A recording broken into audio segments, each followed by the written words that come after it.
Palingênese, a grande lei. Jorge André dos Santos. Introdução.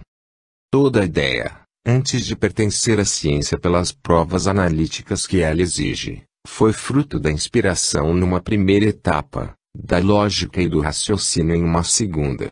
Somente após experiências e provas é que a ciência dá o veredito, incluindo em seu terreno a hipótese sob a forma de lei.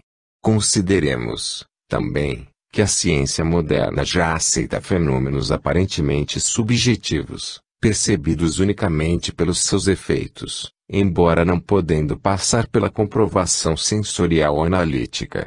Nos dias de hoje, podemos asseverar que o homem, pela pobreza de seus sentidos, recebe reduzidas informações do ambiente em que vive. As páginas deste exórdio, conduzidas nas rotas da ciência, possuem, aqui e ali, conceitos novos, ainda não abordados pela biologia. São assuntos diretamente ligados ao mundo energético, impossíveis de percepção pelos sentidos comuns, no entanto, passíveis de serem perfeitamente compreendidos. Alguns conceitos que abordaremos, concebidos intuitivamente, foram transformados e adaptados ao campo intelectivo, único modo possível de serem apresentados na exposição escrita. Existem, igualmente, conceitos outros formados através de leituras diversas, tornando-se impossível fazer detalhadas referências de suas respectivas fontes. Apesar de a palingênese ser objeto de acurados estudos filosóficos por parte da maioria das seitas e religiões, sob o nome de reencarnação, o nosso escopo não visa defender esta ou aquela corrente, e sim procura integrar dentro da biologia, no seu devido lugar, o fenômeno palingenético. Não desejamos que a biologia se curve perante certos fatos, por enquanto ela terá que calar, como faz quando nos elevamos um pouco mais em face das últimas razões filosóficas. Sabemos, perfeitamente, que estamos escrevendo aos que sentem a questão, o nosso ponto de vista, o fenômeno palingenético, capítulo ainda obscuro, visa abrir novos horizontes em busca de odianas visões biológicas arrecadadas à filosofia. Todo aquele que vislumbra uma rota ou pensa que está caminhando em nova estrada, tem por obrigação comunicar os seus pensamentos à sociedade onde milita. Pietro Baldi, conhecido através de suas obras filosóficas, traduz a palingênese como uma verdade biológica positiva, que hoje pertence já à ciência. É um fato objetivo independente das afirmações de qualquer escola ou religião. Ainda mais, está em harmonia com as leis da natureza que conhecemos, como a indestrutibilidade da substância, pela qual, se as mudanças se operam só na forma, a personalidade humana poderá mudar, mas não ser destruída. Essa teoria é a ampliação no campo moral da lei de conservação de energia, estabelecida pelos físicos. Consideramos a palingênese, um processo normal, de lógica evidente e clareza meridiana. O processo palingenético em biologia, além de ser a melhor solução para os mais altos problemas da vida, é o mais completo de condições e praticamente apoiado pela ciência. Sem este conceito que abrange as ideias evolutivas de hoje, só nos resta o acaso que traduz o oposto agnóstico e penumbroso. Capítulo 1. A célula. 1. A célula. A célula, unidade anatômica e fisiológica, possui em sua organização, apesar das dimensões microscópicas, uma série de unidades de trabalhos, cujo conjunto representa um organismo em miniatura.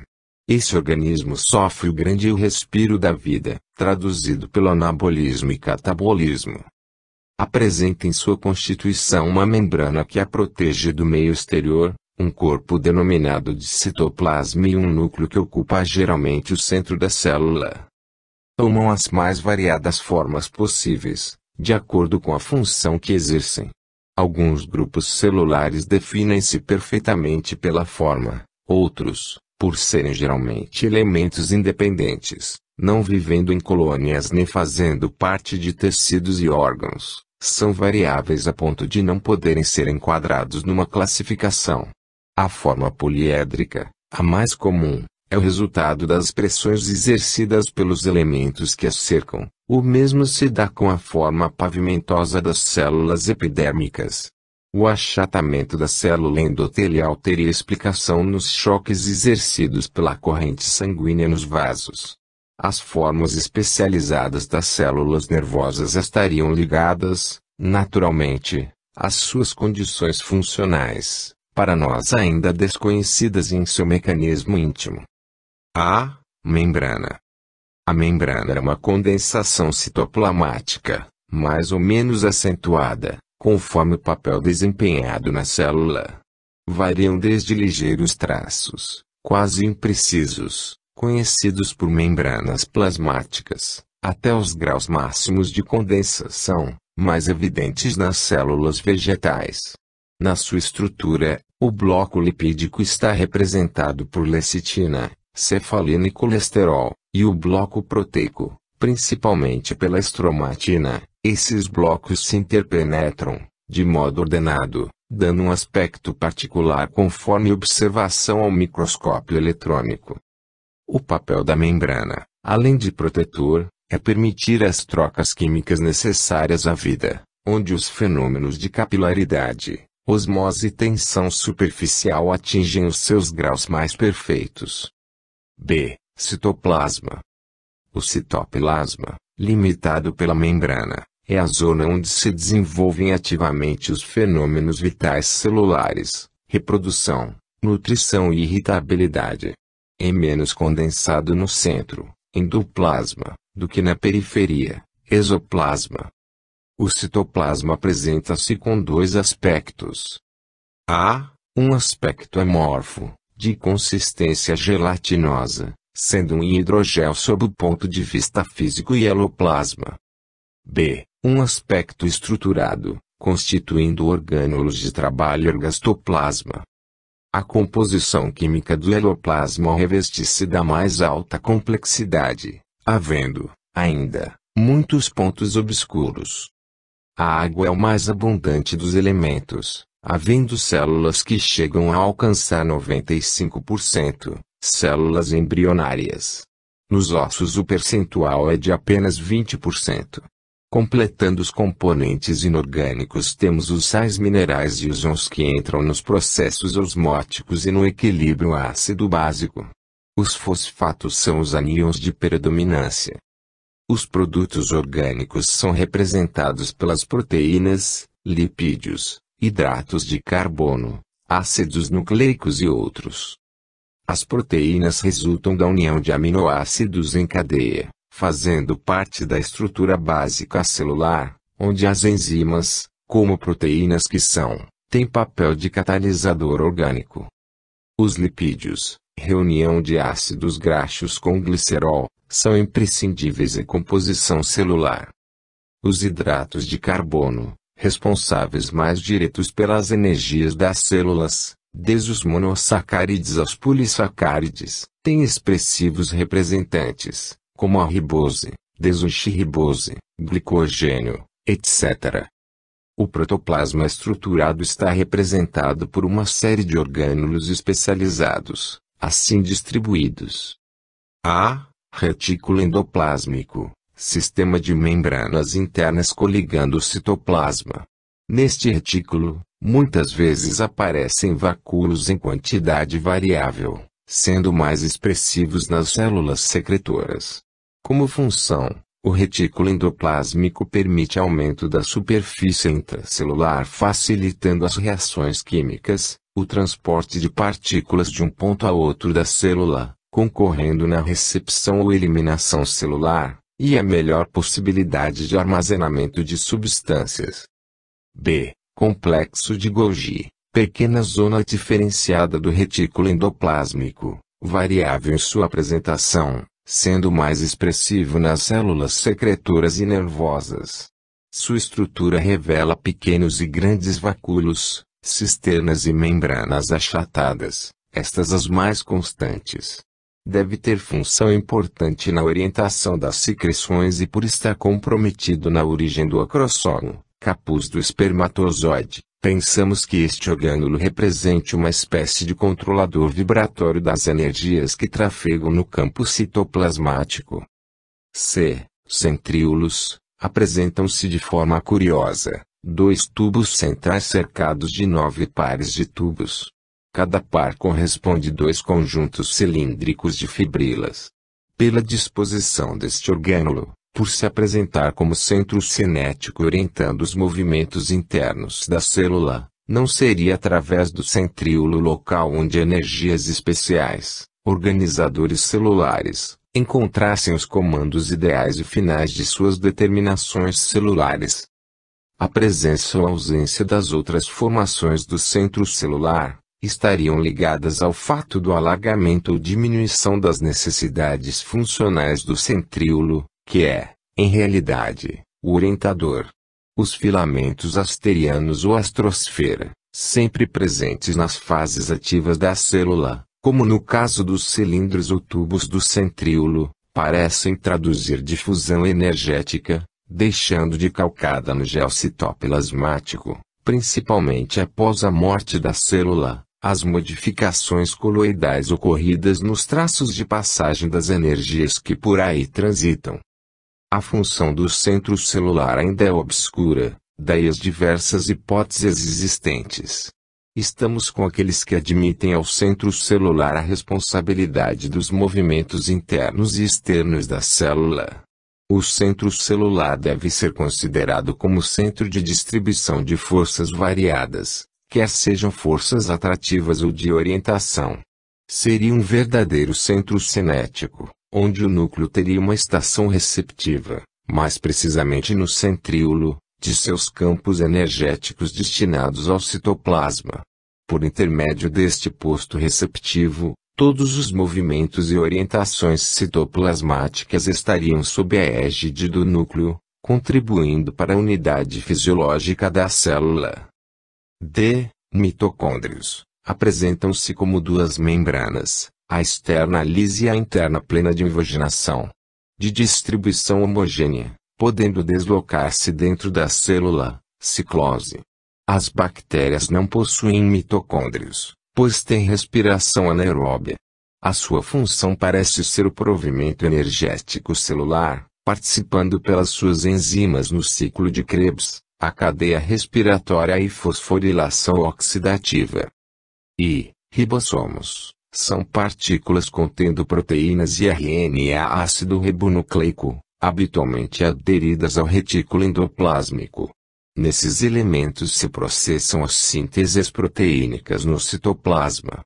O RNA é chamado de ribossômico, RNA, e sua origem é nucleolar. Podem unir-se em cadeia constituindo o RNA mensageiro, não, por trazer a informação genética do DNA nuclear, ácido desoxirribonucleico, para a síntese proteica citoplasmática. Lisossomos são os menores organoides da célula, apresentam-se como uma bolsa contendo enzimas digestivas e revestida por membrana.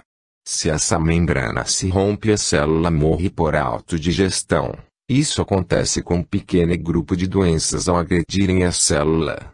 A regressão da cauda do girino está ligada ao processo digestivo dos lisossomos. Núcleo. De grande importância, é a sede do material hereditário. Limitado por membrana, carioteca, envolvendo o suco nuclear, cariolinfa, os cromossomos e o nucleolo. A forma e tamanho são variáveis, estando ligados à relação nucleoplásmica. As trocas núcleo-citoplasmáticas se dão através da carioteca. Quase nada se conhece sobre a cariolinfa. O nucleolo é bastante refringente pela estrutura proteica, rico em RNA ribossômico, onde deve ser sintetizado. Existe também DNA, que talvez seja o produtor, por síntese, do RNA, por sua vez, originário no cromossomo organizador de nucleolos. Na composição química do núcleo, salientam-se os ácidos nucleicos, por intermédio dos quais os caracteres hereditários se expressam. São polinucleótides compostos de pentose, base nitrogenada e ácido fosfórico. As pentoses são a ribose e desoxirribose. As bases nitrogenadas são representadas pelas purinas, adenina e guanina, e as pirimidinas, citosina, timina e uracilo. Os dois ácidos nucleicos são o desoxirribonucleico DNA, e ácido ribonucleico RNA. O DNA possui molécula espiralada em hélice dupla, enquanto que o RNA é uma hélice simples. O RNA existe de três tipos: o RNA produzido no nucleolo, sendo o ribossomo do citoplasma, o RNão, mensageiro, o RNAT, transportador, o mais leve dos três e solúvel no citoplasma. Desse modo, podemos dizer que o cromossomo possui estrutura proteica, histonas, etc., com as moléculas de DNA e RNA. No momento, cabe a referência de que o ATP é um nucleotídeo, trifosfato de adenosina, entrando no importante mecanismo do código genético. O RNão, mensageiro, está praticamente alojado sobre os ribossomos, dando origem aos polirribossomos e sendo produzido no núcleo. O RNAT, transportador, é também produzido no núcleo e apresenta mecanismo muito complexo pela presença de aminoácido específico após ativação pelo ATP, e quase sempre se insere na sequência polirribossômica, vede adiante código genético. Não resta dúvida de que o núcleo e o citoplasma mantêm uma relação de equilíbrio, relação nucleoplasmática, comprovada pelas experiências de merotomia e microinjeções, cujo predomínio e orientação do núcleo sobre o citoplasma é por demais evidente. O núcleo, como centro cinético que é, deve ser a zona de onde partem todos os influxos que vão impressionar o corpo celular, no sentido de conduzir e harmonizar o necessário equilíbrio físico-químico de suas unidades de trabalho. Emitimos a hipótese de que, nos nucleolos, particularmente, estariam localizados os centros dessas energias, ou o local por onde os organizadores celulares iniciassem suas manifestações. A atração das energias vitais pelo núcleo estaria ligada à predominância do RNA em sua constituição básica. Difundidas energias por toda a área nuclear, cromossomos, haveria natural transvasamento através da membrana nuclear, donde os feixes energéticos, em sua maioria, seriam atraídos pelo centríolo, antes de se distribuírem pelo corpo da célula, em virtude de o eixo celular passar pelo centro do núcleo e centríolo. De start, o centríolo seria a estação receptiva para a nova filtragem de energias, que sofreram adaptações iniciais na zona nuclear, antes de se difundirem no citoplasma. Os excessos energéticos no citoplasma seriam recolhidos pelos mitocôndrios que, à maneira de baterias carregadas, forneceriam o material energético nutridor, quando a célula exausta o reclamasse. 2. Multiplicação celular.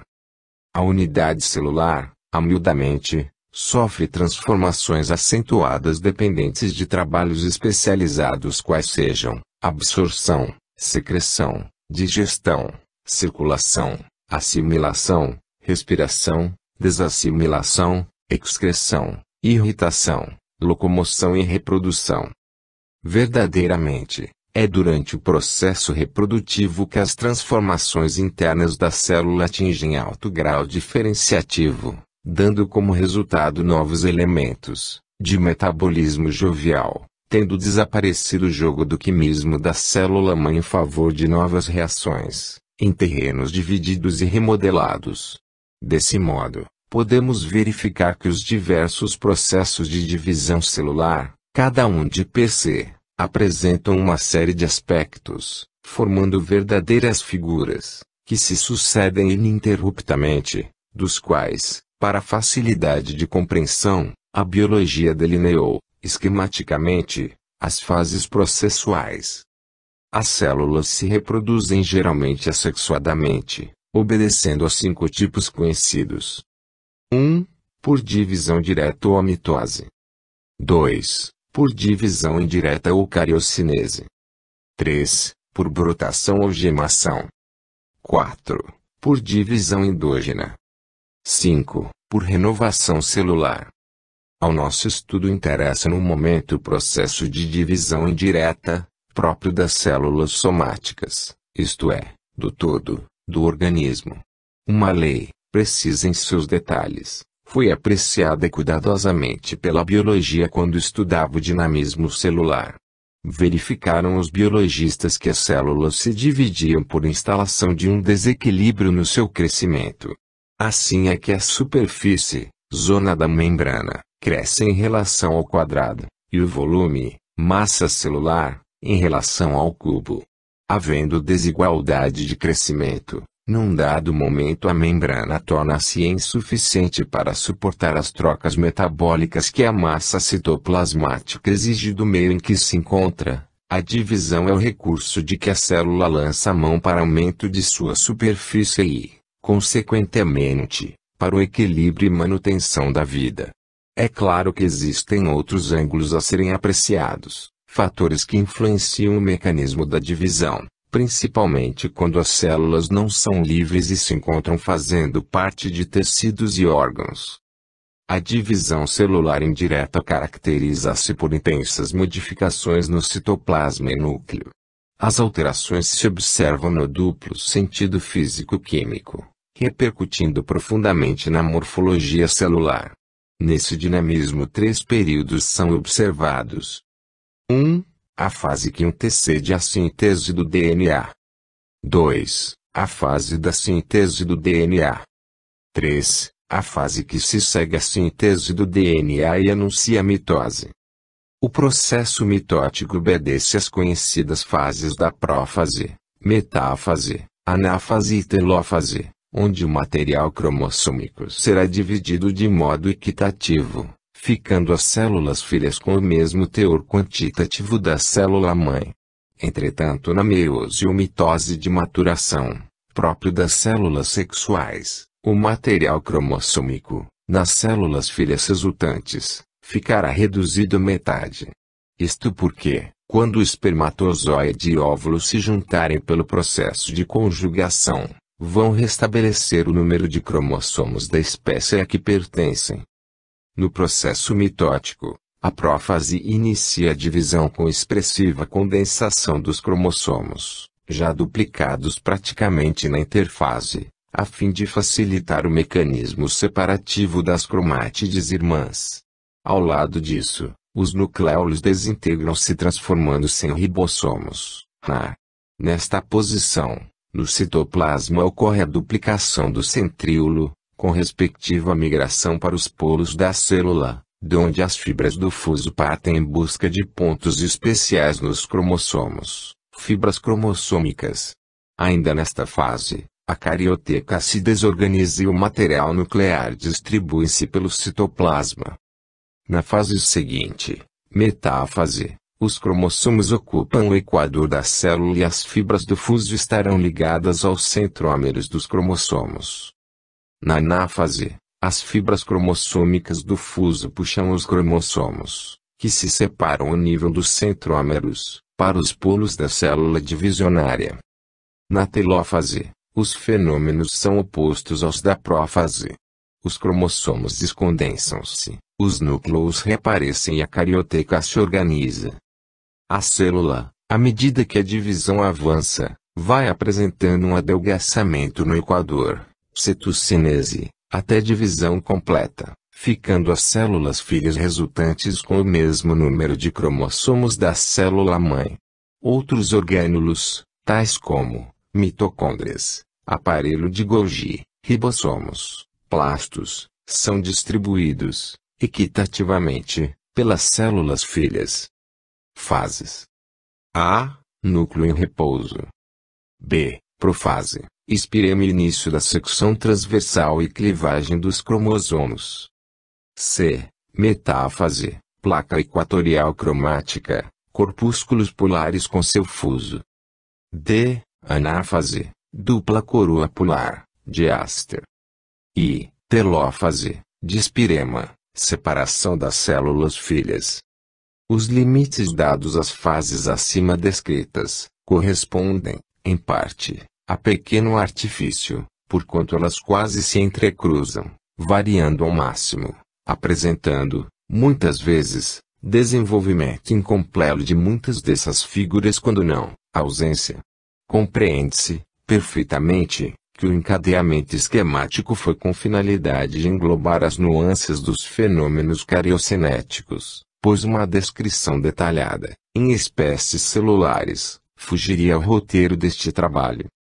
Por esse processo reprodutivo, divisão cariocenética, o mais comum na série animal, verificamos que os cromossomos distribuem-se qualitativa e quantitativamente nas células filhas. Isto quer dizer que houve um perfeito equilíbrio na distribuição do material nuclear.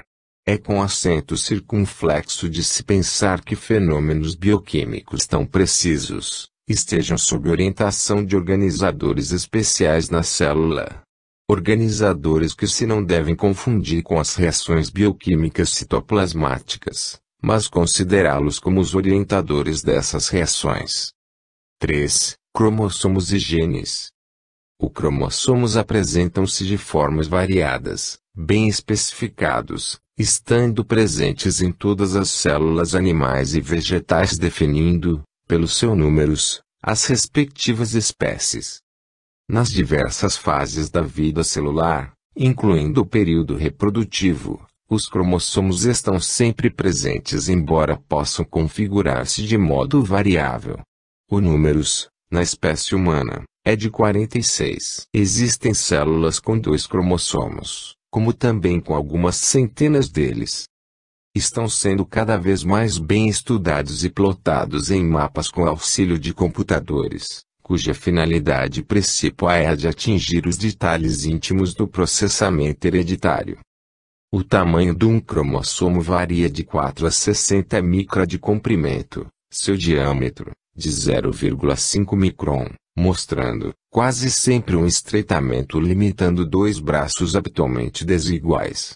Apresenta-se sem 2 filamentos helicoidais internos, enrodilhados sobre si mesmo, cromonema ou cromátides, e, em sua complexidade dá-nos ideia de um fio telefônico enrolado sobre si mesmo em hélice. A estrutura cromossomial, em detalhes, é muito discutida pela sua variabilidade de aspecto e dificuldade de observação. Podemos considerá-la como um conjunto de moléculas ordenadas por sistemas atômicos particulares. Estudos realizados no Instituto Rockefeller por H. Riis e Amirsky responsabilizaram o ácido desoxirribonucleico como a substância básica do cromossomo. Este ácido seria o resultante organizado de várias bases, tais como as purinas e as pirimidinas, ao lado de pequenos elos fosfóticos, todos ligados à raiz principal helium pentaçúcar que é a desoxirribose. Logo, a molécula do DNA fica sendo uma cadeia com grupos alternados de fosfato e desoxirribose. A cada grupo de desoxirribose une-se uma das 4 bases nitrogenadas, adenina, citosina, guanina e timina. Com a descoberta da estrutura helicoidal da molécula, verificou-se que o DNA formava uma dupla hélice como uma corrente de 2 fios, 2 cadeias entrelaçadas, absolutamente organizada, onde o grupo adenina numa cadeia se encontra ao lado e ligada ao grupo timina da outra cadeia, do mesmo modo, sempre ligados, a citosina e a guanina. Esta disposição das bases nitrogenadas ao lado das cadeias entrelaçadas, poderá explicar, nos cromossomos, a imensa potencialidade de manifestação das ordens energéticas dos organizadores celulares que aí encontrariam as fitas magnéticas ideais para gravações. Parece não mais haver dúvidas, após os cuidadosos trabalhos de Watson e Crick, da estrutura helicoidal do DNA e como sendo o elemento que responde pela herança de todos os organismos vivos, excetuando-se alguns vírus que utilizam o RNA ácido ribonucleico.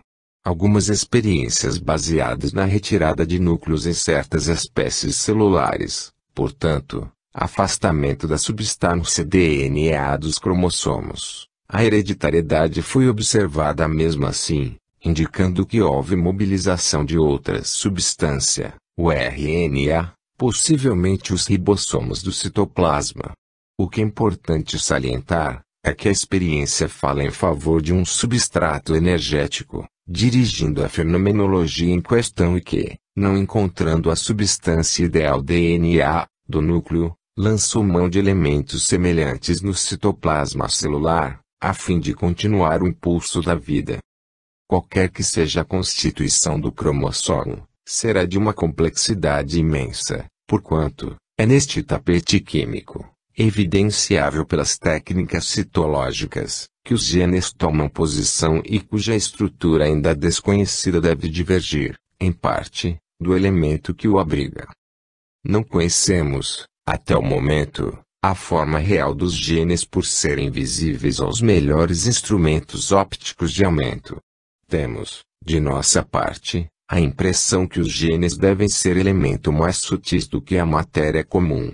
Seria uma substância de transição, uma ponte de união entre os dois elementos conhecidos, matéria e energia, uma substância com possibilidade de ser percebida e definida por futuros métodos científicos, fazendo parte dos decantados organizadores celulares. Isto é, seriam blocos de energia em processo de densificação, confundindo-se com a matéria cromossômica. Assim, os genes poderiam ser as terminações energéticas de uma essência vital existente na intimidade celular, e os responsáveis pelos chamados organizadores celulares. Os genes sendo unidades responsáveis pela herança, cada um deles representaria fator hereditário.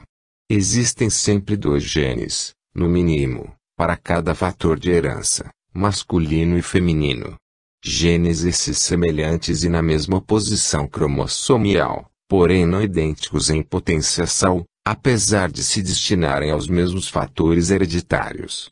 Como veremos na multiplicação das células sexuais, os cromossomos pares iguais na forma e no tamanho, juntam-se para dar nas células filhas o substrato da meia-herança, que se completará com a outra meia-herança do sexo oposto, durante a fecundação, onde o gene teria seu próprio potencial da organização que lhe deu origem.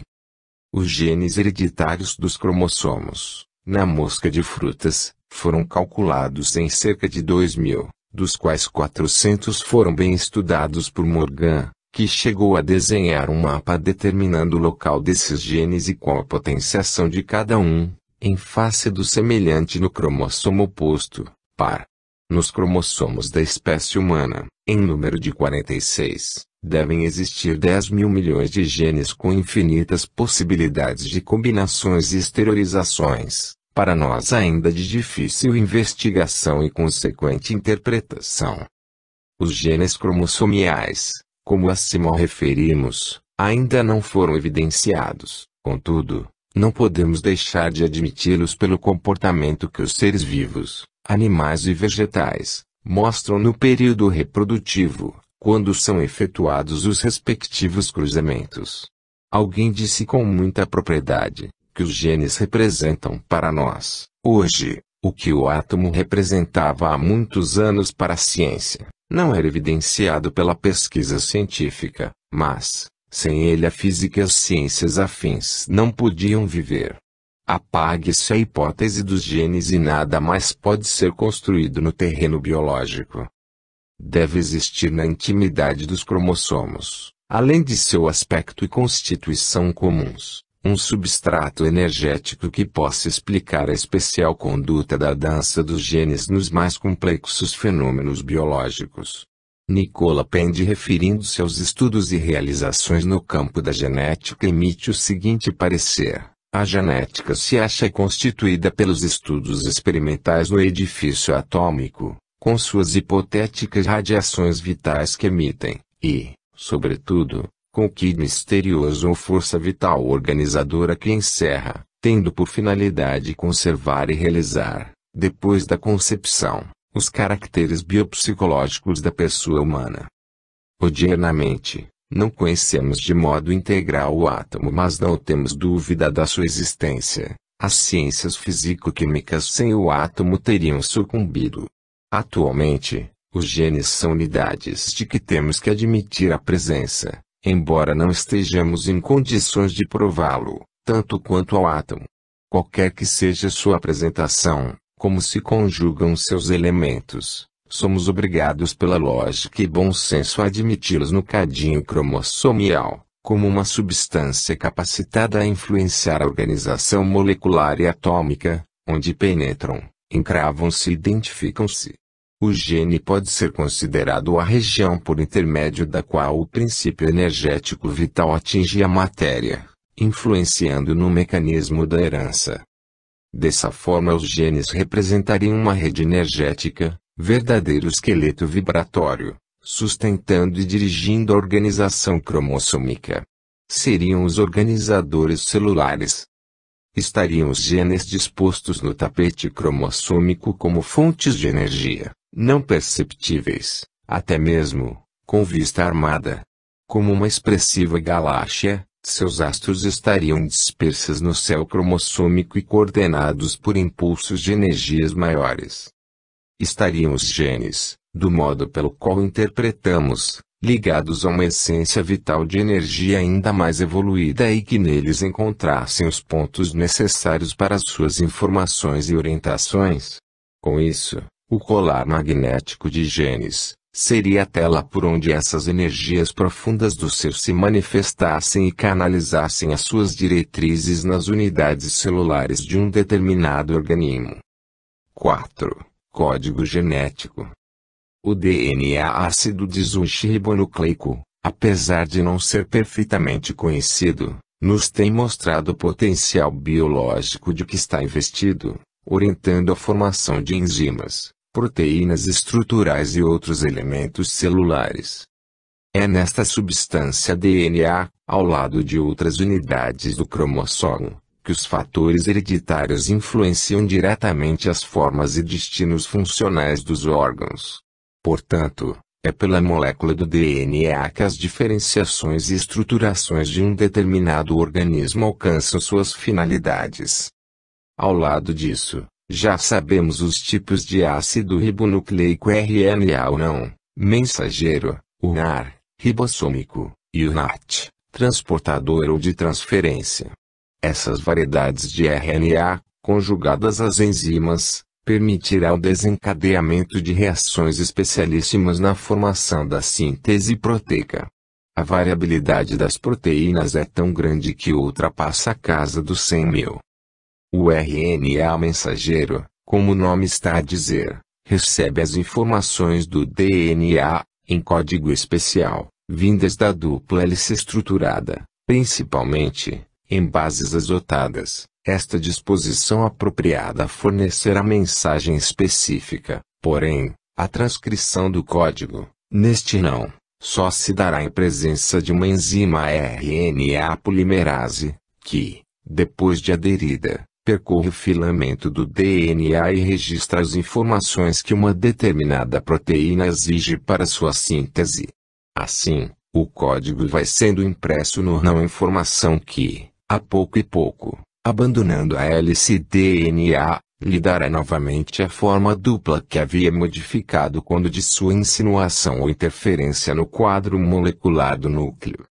O RNA mensageiro, plenamente constituído, abandona o núcleo, dirigindo-se ao citoplasma onde, no corpo do RNA, ribossomo, desencadeará a formação da proteína prevista. Assim o ribossomo, medindo cerca de 20 milionésimos de milímetro, funcionaria como verdadeiro calculador eletrônico, decifrando as informações, traduzindo a linguagem da vida. O ribossomo, RNA, compõe-se de duas subunidades maiores, uma mais leve e outra mais pesada, como se fora um pequeno pão arredondado dividido em duas tampas ou partes. Existiria um sulco entre as duas subunidades, por onde deslizaria a cadeia codificada do RNA mensageiro vinda do núcleo. Essa cadeia, não, é como se fora uma fita gravada com as palavras da linguagem genética, daí a denominação de cadeia polirribossômica. Teríamos em cada palavra da linguagem genética 3 pontos ou ranhuras, representando o que denominamos de códon. Cada códon sofre o impacto do RNA transportador, com seu respectivo aminoácido, pela abertura da tampa do ribossomo em lugar apropriado. Dessa forma o NAT é incrustado na fita do não, dentro do ribossomo, para as devidas elaborações, aí deixando seu aminoácido. Logo a seguir, abandona a unidade ribossômica que ocupava, lançando-se no citoplasma da célula. Ainda pela abertura do ribossomo, existiria o local de saída, para o citoplasma, da proteína elaborada, após a leitura da mensagem genética, que vai adquirindo a específica estrutura tridimensional. É no abrir e fechar das tampas ribossômicas, subunidades maiores, à semelhança das válvulas de uma ostra, que as proteínas vão sendo sintetizadas, como também, havendo as rupturas dos aminoácidos que acompanham o NAT segundo a hipótese de Aspirin. De Roberts, baseado em experimentações, chegou à conclusão de que as tampas ou subunidades ribossômicas são independentes, unindo-se na fita poliribossômica, exclusivamente, no momento da elaboração proteica. O aminoácido do NAT, antes de penetrar o ribossomo, sofreu processamento especial onde o ATP citoplasmático, trifosfato de adenosina, teve ativa participação. Convém referir que o ATP participa, após o processo ribossômico, com os mitocôndrios celulares, da continuidade do processo da síntese proteica. No ATP está a grande fonte de energias para as reações químicas citoplasmáticas, pela mobilização de inúmeras enzimas participantes do ciclo de Krebs. Pelo visto, percebemos a importância do código genético expressando reações biológicas do mais alto padrão. E através dessa operação nuclear, selecionadora das necessidades em proteicos variáveis para o organismo, que ficamos a observar da possibilidade de outros processos idênticos desenvolverem-se pelas mesmas rotas. O processo básico das sínteses proteicas alargam os nossos pensamentos, fazendo crer-se, como lógico, que todo quimismo celular básico teria orientações e diretrizes fornecidas pelos canais da relação nucleomática. Se formos mais além, em nossas conclusões, teremos que admitir no núcleo a central orientadora de todo o cadinho celular. Dessa forma, não só a criação das proteínas, porém os demais elementos necessários à vida celular seriam devidamente construídos pelas influências nucleares, mais precisamente nas zonas celulares utilizadas pelo código genético. Todas as manifestações químicas celulares denotam uma ordem precisa e harmônica tão contundentes, que seria comportamento infantil traduzir todo esse precioso trabalho, como resultado dos choques de substâncias sob forças do acaso. Esses processamentos não seriam inspirados no arcabouço físico do organismo, onde umas zonas dependem inapelavelmente das outras. Em outros termos, se existe necessidade de citações de alguns campos celulares especiais de um órgão, por uma determinada dose hormonal, esta mesma secreção hormonal já seria o resultado de uma excitação nervosa. Esta última dependeria, também, de outros fatores. Assim, chegaríamos à conclusão de que a homeostase orgânica, isto é, um equilíbrio ajustado de funções não seria o resultado de entre-choques bioquímicos que, mais uma vez, esbarraria no acaso ou na sapiência da natureza. Teremos que lançar mão de outros mecanismos que possam explicar, ou pelo menos justificar, a conduta celular nos processos diferenciativos, a gênese dos órgãos e, enfim, toda a morfogênese da espécie. O exemplo do código genético é bem expressivo e possui conotações científicas bem apuradas. É bem possível que através núcleo citoplasma, diretrizes energéticas especiais se façam presentes na intimidade das estruturas químicas. Não só o trabalho físico-químico de intercâmbio entre os diversos tecidos e órgãos, como também a fenomenologia do sistema nervoso com seu mais nobre trabalho onde podemos salientar os fenômenos de memória e do pensamento, estariam subordinados a um kit energético especializado.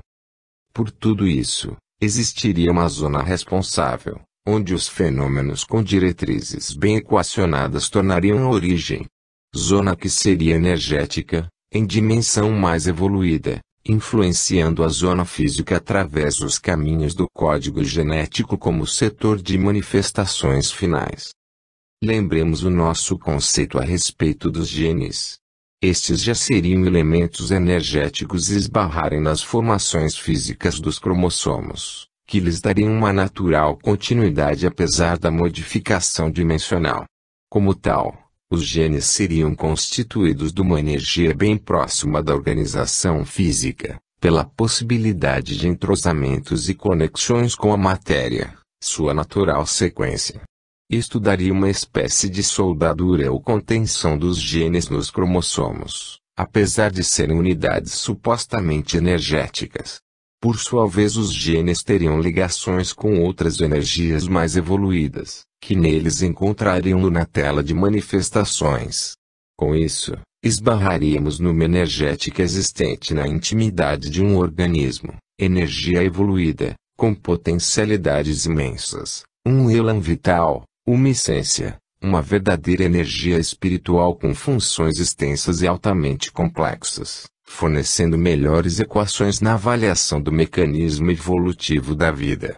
Essa energética espiritual, resultado de vivências e experiências incontáveis, com as suas emissões vibratórias, apresentaria zonas intermediárias, perispirituais, até desembocarem nos genes. Estes podem ser considerados a extremidade da energia espiritual buscando a matéria, por onde as sugestões, informações, diretrizes, enfim, todo o quadro de nossa herança espiritual tivesse possibilidade de expressões nas regiões cromossomiais da herança física. Com isso, não haveria mais do que uma sequência e encadeamento de potencial de herança, do espiritual ao físico. Um só eixo de herança, onde o patrimônio físico seria a expressão da influência espiritual. Com este conceito de uma energética espiritual imortal e sempre atuante, colhendo os dados de todas as experiências de nossas vidas, desde as reações químicas das células aos processamentos psicológicos mais avançados, poderemos entender melhor a biologia e de modo particular a filogênese. Resumindo, podemos dizer que o código genético, com seu maravilhoso mecanismo, seria a consequência da informação espiritual, através dos filtros perispirituais nos organoides celulares, obedecendo a harmoniosa sequência. As informações e orientações vindas das camadas profundas e desconhecidas da energética espiritual, refletiriam, inicialmente, nas telas perispirituais, zona intermediária. Estas, com suas expansões lapidadas pelas informações do espírito, penetrariam o nucleolo do núcleo, zona de atração, onde o RNA é substância dominante. Daí haveria, como que, uma verdadeira difusão energética para os genes cromossomiais no cromossomo nuclear, inspirando o grande metabolismo da vida.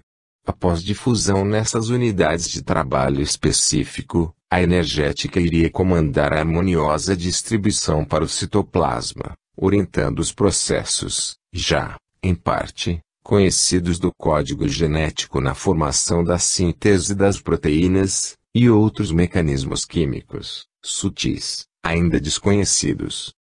A energética perispiritual, praticamente continuada nos genes cromossomiais, iria de encontro aos ribossomos citoplasmáticos, RNA, através da cadeia de polirribossomos, não, onde as subunidades ribossômicas alojariam a fita magnética interna que ditaria as ordens até seu ponto final no citoplasma.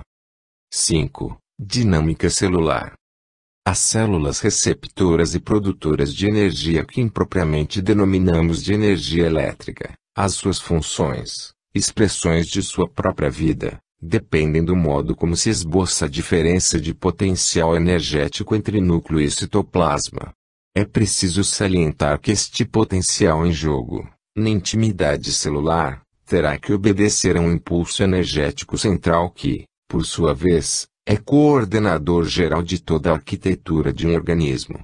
Este mecanismo energético central será tanto mais desenvolvido e aperfeiçoado, quanto mais desenvolvido for o ser.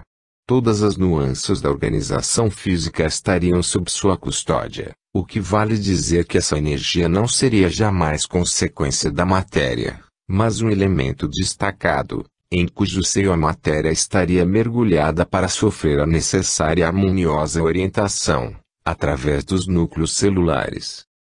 Pirovano, em investigações na biologia vegetal, demonstrou que as cargas elétricas atuam sobre os núcleos, mais diretamente na cromatina, e oscilações eletromagnéticas apropriadas influenciam os processos biológicos, particularmente os genéticos, chegando mesmo a formar gametas anômalos que causam mutações na espécie.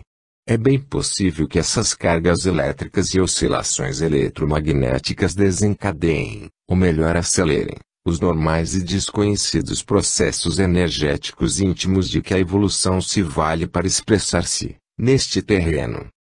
Nos estudos de microatividade foi determinada a existência de radioatividade, em grau acentuado, com substâncias fora do grupo radioativo conhecido, sendo que o potássio parece ser um encabeçador das ações eletrobiológicas.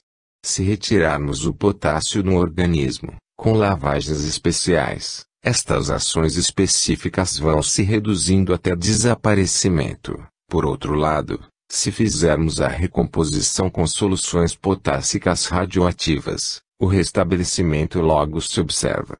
O elemento potássico predomina no núcleo, ficando o citoplasma mais carregado de outros elementos opositores, cálcio principalmente. Esses antagonismos farmacodinâmicos são necessários como esteio às funções vitais mais complexas, que se expressam e evidenciam no terreno puramente energético.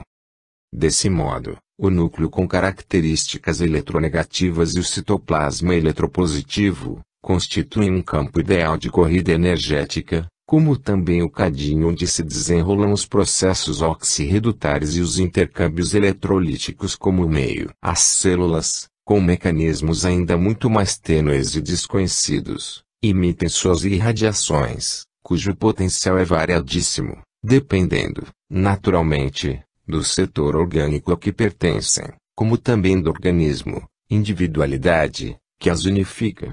Já possuímos aparelhos que medem as variações de potencial de alguns setores orgânicos, como o muscular, particularmente o músculo cardíaco, estudos de eletrocardiografia, e o setor cerebral, eletroencefalografia. Já foram descobertas cargas energéticas no parênquima hepático e das vias biliares, bem como hoje estão mais bem interpretadas as radiações mitogenéticas de Gurwitch, que são raios emitidos pelos tecidos embrionários, quer vegetais ou animais, e pelo próprio sangue, determinando excitações à distância. Por outro lado, esses mesmos elementos celulares, campo de trocas energéticas, vivem a receber, igualmente, energias de todos os tipos, do universo em que estão mergulhados, assegurando não só seu equilíbrio e harmonia, mas também as circunstâncias que favorecem transformismos e mutações, expandindo funções e dilatando o campo de herança, em busca de horizontes mais bem expressivos. Assim é de se pensar que todo ser tem um centro vital irradiante, de energia unificadora e equilibradora de seu organismo, em harmônica conjugação com os campos núcleos citoplasmáticos, onde as múltiplas e acentuadas reações têm a sua razão de ser com finalidade precisa. As unidades celulares recebem, do meio onde vivem, influências variáveis, verdadeiros estímulos externos, de natureza mecânica, física ou química. Todos eles são conhecidos e estudados, possuindo a ciência roteiro seguro de trabalho em face dos mesmos. No entanto, os estímulos internos, vibrações de um campo apropriado, são pouco conhecidos, apesar de sabermos que eles representam os mais altos fenômenos da vida.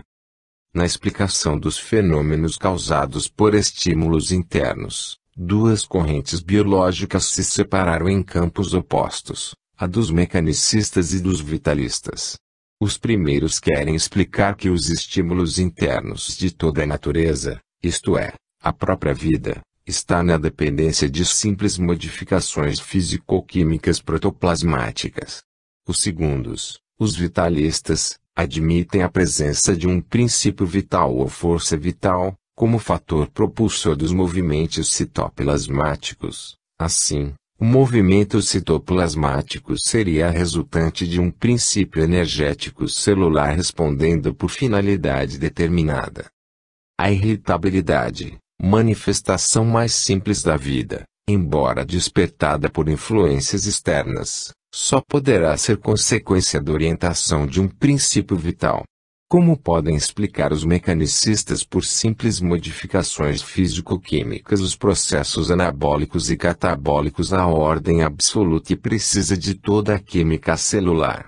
Como podemos explicar o jogo metabólico que determina a estabilidade e precisão dos gastos de oxigênio pelas células, bem como o equilíbrio da glicose em circulação no sangue às expensas de um grupo de células pancreáticas? Quando, por sua vez, as unidades celulares se organizam em colônias na formação de tecidos e órgãos, é lógico pensar-se na existência de um princípio coordenador desse conjunto celular. Assim, a união dos tecidos em órgãos na formação de um organismo deve obedecer ao princípio ou energia central.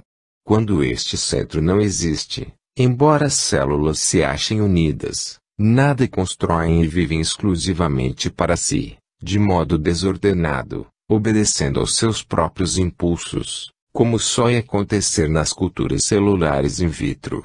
Conclui-se que os elementos celulares, verdadeiras áreas energéticas microscópicas, têm vida própria, subordinando-se, entretanto, à individualidade que as convoca ao agrupamento na construção orgânica.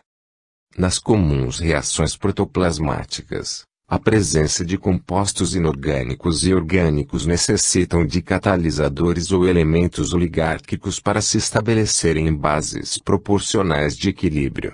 Quando as reações são de ordem mais complexa, chegando mesmo a exteriorizar funções especializadas, os elementos oligárquicos deveriam ser chamados, no caso, de elementos coordenadores e propulsores do trabalho biológico.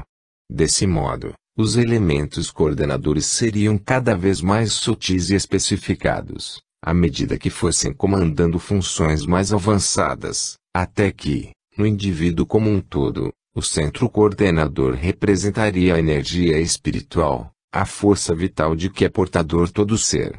Escreveu Badi, como podemos crer que um organismo tão perfeito, como o corpo humano, possa reger-se e funcionar sem uma energia central reguladora?